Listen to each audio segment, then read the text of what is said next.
20 ans. Je ne laisserai personne dire que c'est le plus bel âge de la vie. Cette phrase de Paul Nizan, qui introduit son roman Aden Arabi, me revient en mémoire de manière assez lancinante en cette période. Paul Nizan est mort au combat à 35 ans en 1940, près de Dunkerque, et ça fait de lui un écrivain éternellement jeune, qui a longtemps d'ailleurs parlé aux jeunes en révolte, à tel point que cette phrase a été utilisée et a été un des principaux slogans de mai 68. 20 ans, c'est l'âge aussi qu'avait Daniel Cordier, ce jeune royaliste qui, le 17 juin 40, refusant l'armistice, s'embarque pour Londres et arrive presque par hasard auprès du général de Gaulle. Il entre très vite dans les services secrets et finit par être parachuté à Lyon. C'est sans doute parce qu'il arrive à Lyon d'ailleurs qu'il choisit le nom de Caracalla, son nom de guerre, qui était un empereur romain, né à Lyon justement, resté célèbre pour son fameux édit de Caracalla, qui a donné la citoyenneté romaine à tous les habitants de l'Empire. Daniel Cordier, on le sait, deviendra le secrétaire de Jean Moulin et participera à ses côtés à la création du Conseil national de la résistance. Il vient de s'éteindre à 100 ans. Et il était l'avant-dernier compagnon de la libération encore vivant.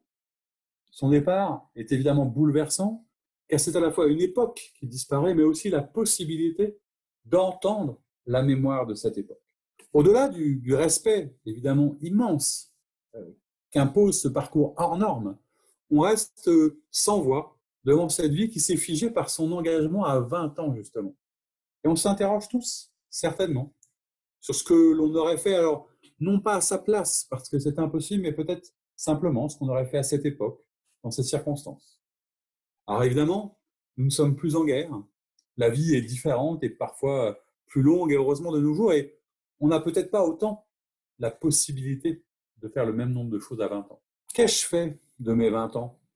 Sans doute, est-ce que j'avais, et j'en ai le souvenir d'ailleurs, moi aussi, lu cette phrase de Nizan dans ma chambre d'étudiant, près de la Sorbonne. Et je me suis peut-être aussi interrogé sur mon avenir, sur ce qu'on fait, sur ce à quoi on croit quand on a 20 ans.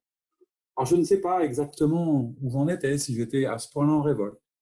Ce que je sais, c'est que j'ai eu la chance de rencontrer sur mon chemin quelqu'un qui m'a donné l'envie de m'engager, de croire qu'on pouvait changer les choses, et de me dire que la politique, oui, ça pouvait non seulement être utile, mais nécessaire. Je pense régulièrement à cette personne qui était Michel Rocard. 20 ans, c'est l'âge aussi qu'a aujourd'hui mon fils cadet. Alors c'est vrai qu'avec nos enfants, la vie, le temps, l'éloignement, parfois une forme d'opposition et de nécessaire construction creuse un fossé. Ça distend aussi les liens du quotidien, mais ça n'enlève évidemment rien à l'amour et à l'inquiétude que je peux avoir pour lui. Que d'incertitudes en ce moment, que de difficultés pour se projeter, pour se construire, pour trouver un stage, pour imaginer un métier. À travers lui, c'est aussi à notre jeunesse, je pense, et qui, à juste titre, se désespère.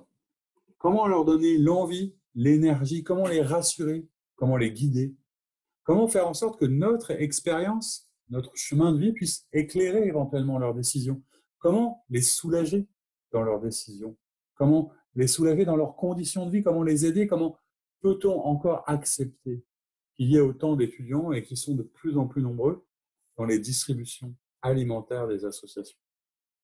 C'est aussi à notre jeunesse que nos décideurs devraient penser. C'est eux qui auront à vivre dans la planète que nous allons leur laisser.